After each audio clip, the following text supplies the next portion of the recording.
So what's up everyone? It's your boy Bhatkinujal from Pokhara after a long time baby. सबैजना आज सन्चै आरामै हुनुहुन्छ होला हैन? I am also very good. बिचमा के व्यस्तताको कारणले गर्दा भ्लग हाल्न पाइरहेको थिइन मतलब बाइक नै थिएन भनौं गाइज बाइकमा नि दह्रो समस्या आएको थियो गाइज अनि आई होप सबैजना सन्चै आरामै हुनुहुन्छ होला इफ यु सन्चै हुनुहुन्न भने धेरै पानी खानु होला भन्ने आशा गर्दै let me know in the comment guys with love heart है and the main thing is आज म भिडियो बनाउन जानुको कारण चाहिँ किन म 21 भिडियो बनाउन गएँ त आई थिंक 2 महिनापछि भन्नुको रिजन चाहिँ पहिला म हजुरहरुलाई मेरो बाइक देखाउँछु हल्का फोहोर छ but it's okay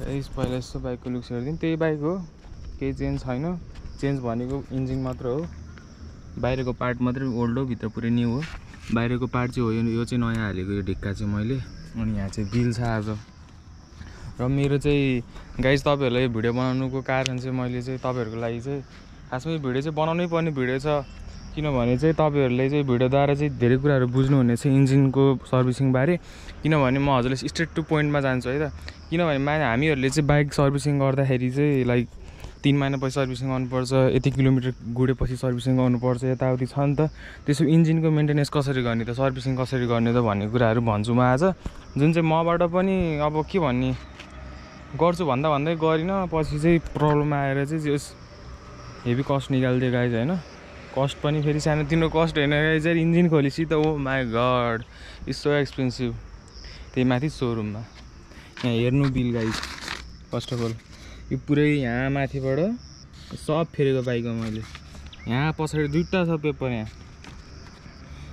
block piston 6880 के हो बल्ब के हो बल्ब 1000 बल्ब 700 बल्ब ओइल सिल 300 आमामामा अनि यो के हो टर्मिनल चेन के हो सबभन्दा महँगो चाहिँ यो ब्लक पिस्टन रहेछ 6880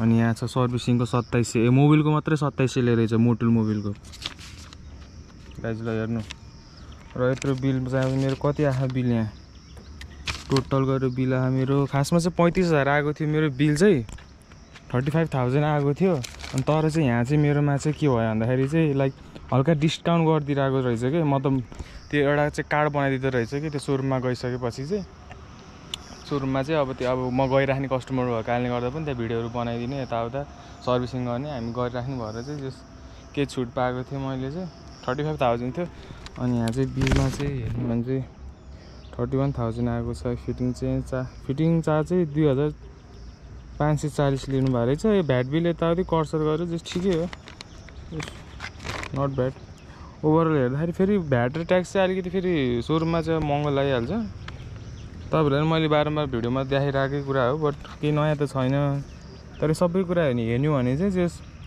यसपालि चाहिँ धेरै कुराहरु मैले चाहिँ चेन्ज गरे भनौं न र अर्को कुरा चाहिँ कस्तो भन्दाखेरि चाहिँ लाइक बिल चाहिँ 31000 कति आएको छ मेरो चाहिँ अहिले यो रिसेन्ट टाइममा चाहिँ त्यो भनेको चाहिँ एकदमै हेभी कस्ट थियो गाइज भिखारी भइरहेको गाइज है बाइकले है नो प्रब्लम बनाउनु पर्यो फेरि काका पुर्याउँछ बाइकले मलाई हैन ठीक छ बाइक हो खर्च आउँछ किन खर्च आयो भन्दाखेरि चाहिँ अब लाइक सर्भिसिङ गर्दाखेरि चाहिँ म अब सिधै अब हजुरलाई अब इन्जिन चाहिँ मेन्टेनेन्स कसरी गर्ने त हैन कसरी खर्चबाट जोगाउने भन्दाखेरि चाहिँ लाइक मैले अघि तपाईले सिधै भने ब्लक पिस्टन जुन चाहिँ बाइकको चाहिँ मुटु हैन त्यो मुटु चाहिँ अब हाम्रो पनि अब हामीले नि अब जाँड रक्सी चुरोटहरु यताउता खाइ गइराख्यो भने चाहिँ हाम्रो पनि हार्टहरुमा चाहिँ के हुन्छ त सास फुलिने समस्याहरु यताउता हुन्छ नि त बाइकमा पनि त्यही हो कि हामीले लगातार सर्भिसिङ त गरिराखा तर त्यो पिस्टन घुम्ने बेलामा चाहिँ त्यो घर्षणको कारणले गर्दा कार्बन चाहिँ त्यो पिस्टनमा चाहिँ जमेको हुन्छ कि वरिपरि अनि त्यो जमेको कारणले गर्दाखेरि चाहिँ लाइक तपाईको अब घर्षण पैदा भयो नि त त्यहाँनिर अनि त्यो पैदा भएपछि चाहिँ अनि त्यो कार्बनहरु त्यही भइराख्छ अनि सधैँ त्यही भइराखेपछि तलमाथि गर्दाखेरि अब त्यो पुरानो कुराहरुले गर्दा नयाँ कुराहरुले अफेक्ट गर्छ कि तपाईले सर्भिसिङ गरे पनि तर भित्रको कुरा त अलवेज ओल्ड नै छ नि त त्यही भएर चाहिँ हामीहरुले चाहिँ लाइक कस्तो नेपालीको बानी के भन्दाखेरि चाहिँ मैले आफूले पर्सनली भएको कुरा चाहिँ इन्जिन चाहिँ जबसम्म बिग्रिदैन तबसम्म चाहिँ खोलिने हैन भन्ने एउटा त्यो धारणा छ कि इन्जिन खोल्यो भने चाहिँ एकदमै बढी खर्च छ यताउति एउटा नर्मली मेन्टेनेन्स चेकअपको लागि त हामीलाई त्यो सबै इन्जिन त पुरै बनाउनु पर्दैन माथि गयो ग्यास्केट खोलेर त्यो ढिक्का खोलेर केम चेनहरू यताउति त्यो माथिबाटै हामीले रिकगनाइज गर्न सकिन्छ नि त। रिकगनाइज गर्ने बित्तिकै के हुन्छ भन्दाखेरि चाहिँ प्रब्लम के छ त भन्ने कुरा माथिबाट थाहा हुन्छ। अनि टक्क टक्क चेन्ज गरिदिने, सफा गरिदिने, पोलिस गरिदिने गऱ्यो भने समस्या आउँदैन। इफ यु आर फेरि बाइक लभर गाइज होइन, 6 महिनामा हेर्ने तपाईँहरूले त्यो 6 महिनामा 3 महिनामा सर्भिसिङ गर्नुहुन्छ भने 6 महिनामा इन्जिनको यो ढक्कन खोल्न केही गाह्रो हुँदैन।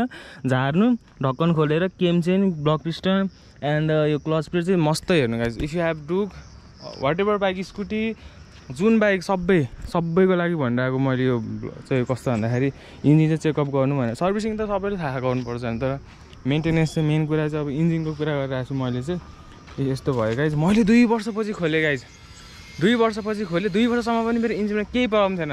2 वर्षपछि इन्जिन खोलेको, ब्लक पिस्टनै गरेँ चाहिँ किन पावर फाले छैन भनेको। इन्जिन चाहिँ गएको चाहिँ होइन, मैले गरेको चाहिँ खोलाएर हेरेको, फेरि बाइक चलिरहेको बाइक हो, किन प्रब्लम आयो जस्तो फिल भयो। आफ्नो बाइक त थोरै इति पनि मतलब केही डिफल्ट आयो जस्तो फिल भयो भने मैले चेन्ज गरिहाल्छु नि त।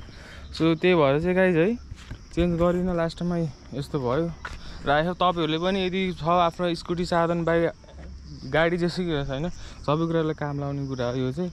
त्यही भएर हजुरहरूलाई चाहिँ जस रिक्वेस्ट गर्छु म, if you are bike lover 6 महिनामा यो आफ्नो इन्जिन चाहिँ एकचोटि खोलेर चेक गर्न सक्नुहुन्छ र सर्भिसिङ तपाईँहरूले गरिराख्नुहुन्छ। बाहिरी कुरा त मैले के भने, मेरो भ्लगमा तपाईँहरूलाई धेरै कुराहरू बुझ्न मन छ, केही क्वेसन छ यताउति छ नि मेरो च्यानलमा गएर चेकआउट गर्नु। सबै कुरा मैले टुकमा भन्नुपर्ने कुराहरू केही छुट्याएको छु जस्तो त लाग्दैन। छुटेछ भने comment down, I am a women, I am not a perfect man होइन। सबै कुरा मैले भनेको राइट हुन्छ भन्ने पनि छैन। आई होप मैले भनेको कुरा राइट छ भने चाहिँ तपाईँहरूले फलो गर्न सक्नुहुन्छ। जुन चाहिँ मैले भने भर्खरै 6 महिनामा इन्जिन चेक गर्नु होला, सर्भिसिङ तपाईँलाई थाहै छ, बाहिरको पार्टहरू के हो कसो हो तपाईँहरूलाई थाहै छ होइन। बाइकै हो, तपाईँहरूको आफ्नो के छ bike, you can know it what's the रङ अन यर बाइक। मैले पनि आफ्नो बाइकमा के रङ थियो त बुझ्न सकिनँ टाइममै। 2 वर्षपछि चाहिँ मैले यो कुरा चाहिँ बल्ल भ्लगमा भनिरहेको छु, किनभने मैले पहिले तपाईँहरूलाई यो कुराहरू चाहिँ मैले जानकारी गराउनु पर्ने थियो, ढिलो गरेँ। र मैले चाहिँ के भन्छ अरे क्लच प्लेट चेन्ज हाने, क्लच प्लेट नि चेन्ज हानेको क्या मैले। क्लच प्लेटको गाइज मलाई 2000 लियो।